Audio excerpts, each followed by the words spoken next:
26년 한 해 동안 이분들이 가장 크게 얻는 거는 귀인이고요. 그러면서 이제 내 일이 더 좋아지든 내 사업이 좀 더 번창하게 되는 걸로 보이고요. 이분들의 평생의 키워드 자체가 아까도 말씀드렸다시피 나를 이끌어주고 나를 도와줄 만한 사람들을 찾는 건데, 그 사람을 내년 상반기에는 만나실 수 있는 걸로 보이니까 그 기회 꼭 잡으셨으면 합니다. 안녕하십니까, 선생님. 네, 안녕하세요. 천명도사입니다. 네, 반갑습니다. 네, 반갑습니다.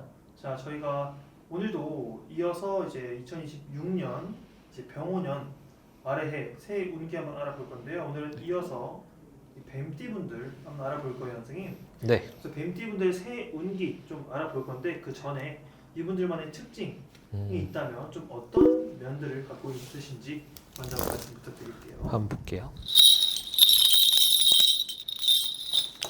우리 뱀띠분들 같은 경우는 뭐라 하시냐면, 주변 사람, 주변 환경이 되게 중요한 분들이라고 하세요. 그래서 이분들은 어떤 본인들이 직접 계획을 하고 일을 벌려가는 것도 있긴 하겠지만, 물론 이 주변에 내가 어떤 사람을 만나느냐, 어떤 스승을 만나느냐, 어떤 상사를 만나느냐에 따라서 좀 운이 많이 달라지는 사람들이라고 하시거든요.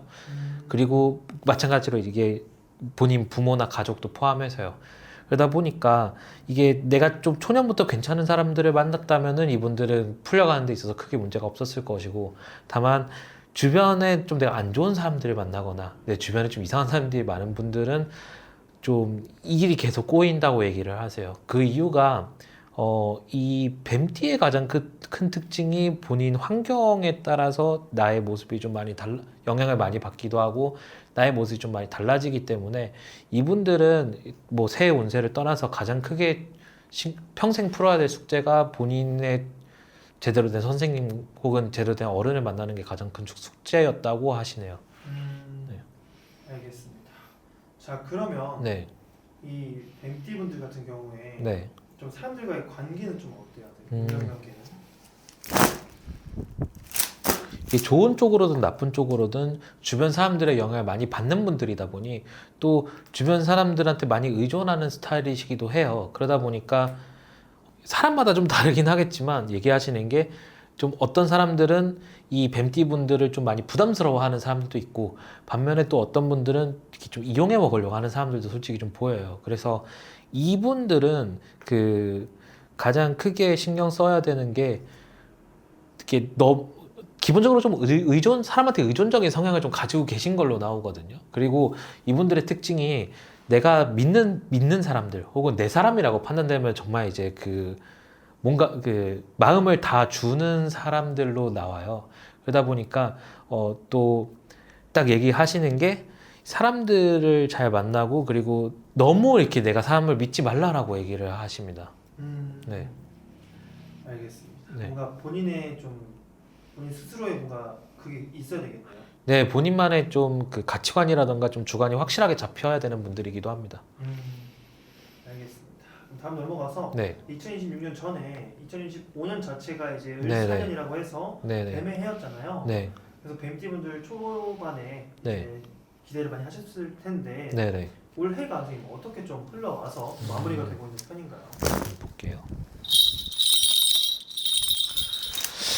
올해 이분들의 일적인 운세는 크게 뭐가 있진 않았다고 해요. 제가 봤을 때는 개 중에 누군가는 도전을 해서 크게 돈도 벌고 이랬던 사람들도 있겠지만, 대부분의 뱀띠 분들은 사실 기존에 하던 일을 계속 이어가면서, 그게 사업이건 직장이 됐건 기존에 하던 일을 이어가시면서 뭔가 좀 내실을 많이 다지는 기간으로 보이거든요. 그래서 요분들의 25년 한 해는 큰 변화 없이 내가 기존에 하던 일들을 더욱더 굳혀갔던 그런 시기로 나옵니다. 네. 알겠습니다. 자, 그러면 이제 새해가 이제 네네. 좀 있으면 되잖아요, 선생님. 네네. 네, 그래서 새해가 되는 만큼 네. 또 사람들이 새해 하면은 또 기대 많이 하시잖아요. 네네. 그렇기 때문에 이제 뱀띠 분들은 좀 2026년에는 좀 어떻게 흘러갈까요? 한번 볼게요.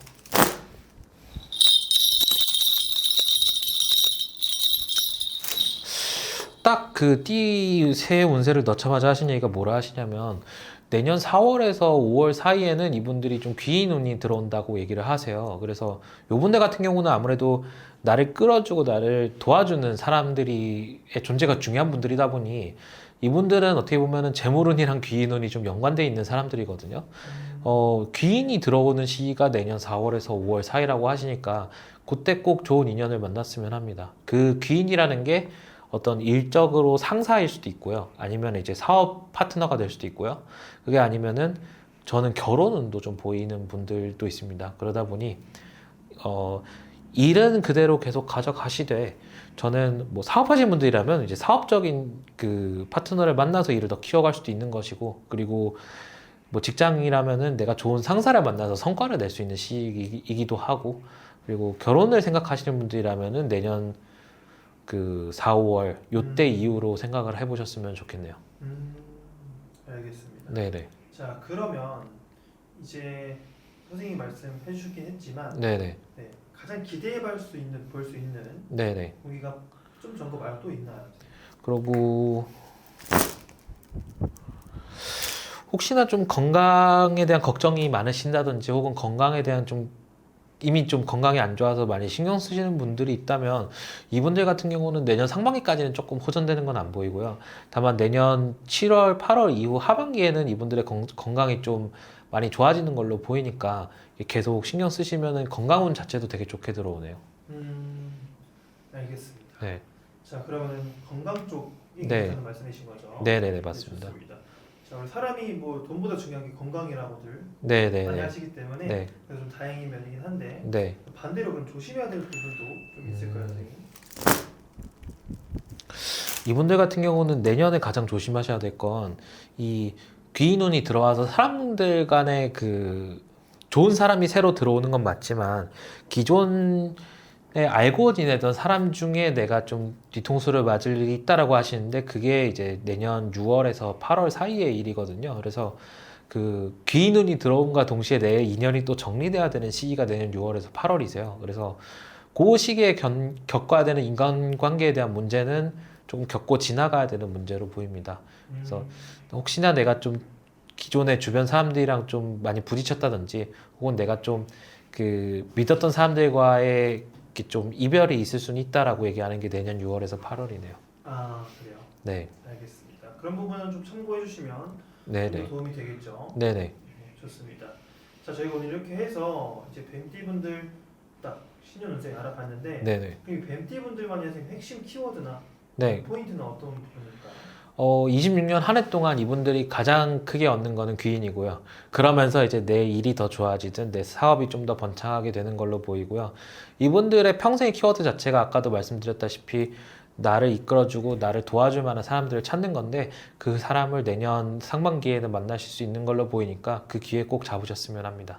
좋습니다. 네. 자, 그래서 선생님께서 이제 신년 운세 뱀띠분들 알려주신 만큼 잘 네네. 참고해 주셨으면 좋겠고요. 네. 그리고 저희가 통합적인 거기 때문에 자세한 거는 상담으로 이어지는 게 가장 좋은 것 같습니다. 네. 자, 그럼 마지막으로 뱀띠분들에게도 네. 마무리 인사 한 말씀 부탁드릴게요. 선생님. 뱀띠분들 지난 25년 고생 많으셨고요. 내년에는 그 인간관계 좀 정리해야 되는 시점도 있지만 또 귀인이 들어오는 시점이기도 하기 때문에 그 사람들 잘 만나셔서 나와 도움이 되는 귀인 꼭 찾으셨으면 합니다. 감사합니다. 네, 고생하셨습니다, 선생님. 네, 감사합니다.